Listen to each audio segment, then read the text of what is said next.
Sa amin naman, utang na loob na talaga namin kay Duterte. Dahil walang presidente na nagbigay ng ganon sa mga Muslim, sa Bangsamoro. Siya lang.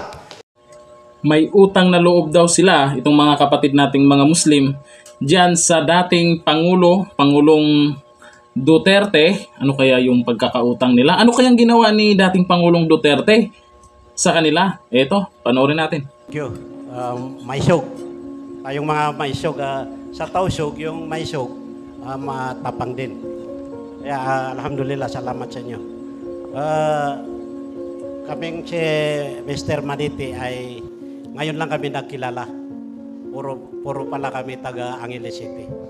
Yun, yung nasabi kanina ni si na Bangsamoro, kailangan ipaliwanag ko sa inyo dahil hindi Muslim ang nabanggit yan.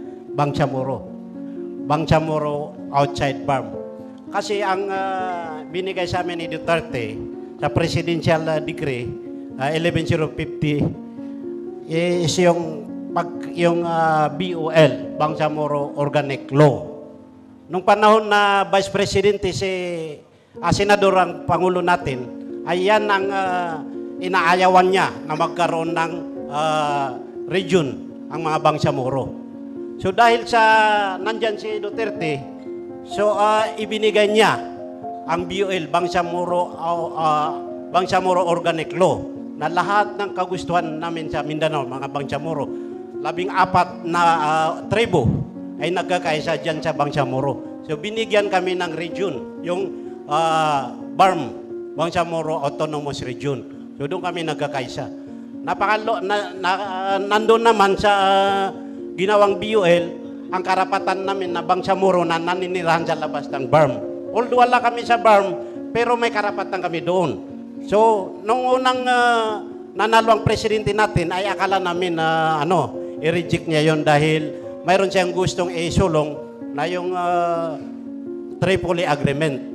Pero okay yun, kahit yung Tripoli Agreement, yan okay na sana sa amin kung hindi ginawang yung Bangsamoro na nakaupo noon na imbis na pabutihan niya ay ginawa lang mga aso yung nakaupo doon.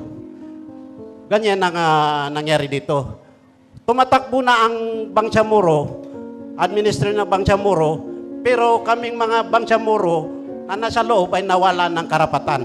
May mga provision doon na talagang pag binigay mo, ginawa mo yung nakasulat doon sa BOL ay talagang para sa Bangsamoro.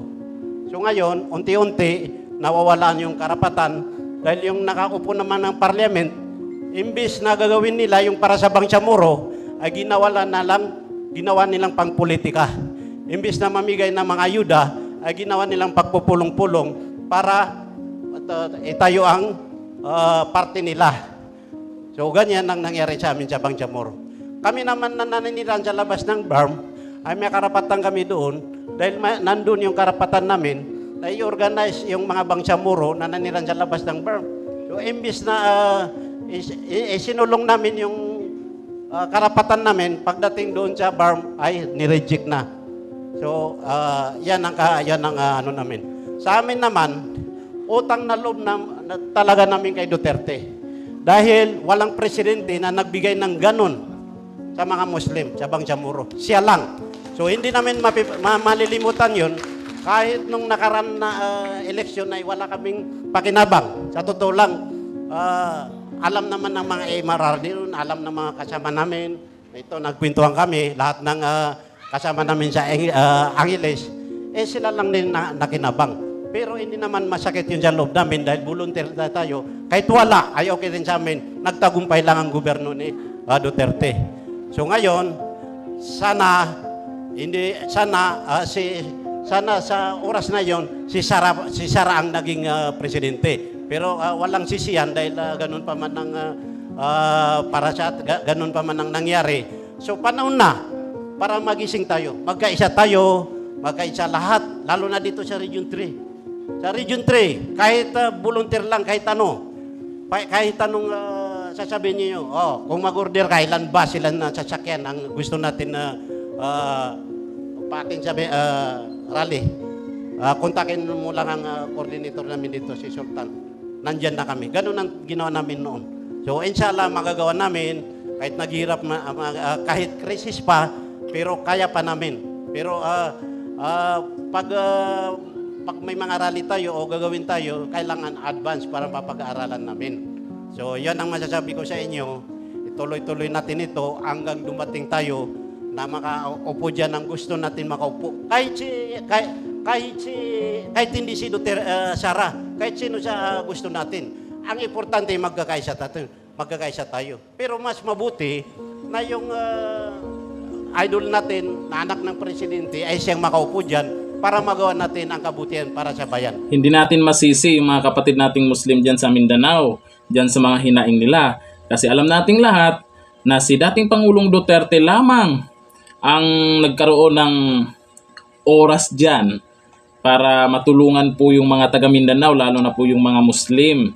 At hindi, alam natin mga ilang pangulo na yung dumaan, mukhang napag-iwanan po yung Mindanao. Yung Mindanao ay may ambag, napakalaking ambag naman yan para sa mga, yung sa pondo ng gobyerno. Mapapansin nyo po, walang masyadong proyekto dyan. Puro na lang sa Metro Manila or malapit sa Metro Manila, dito nakatutok. Dyan sa Mindanao, ngayon, nung naging Pangulo si dating Pangulong Duterte, ay iba po yung naramdaman nila. Baga, hindi sila nakakalimutan.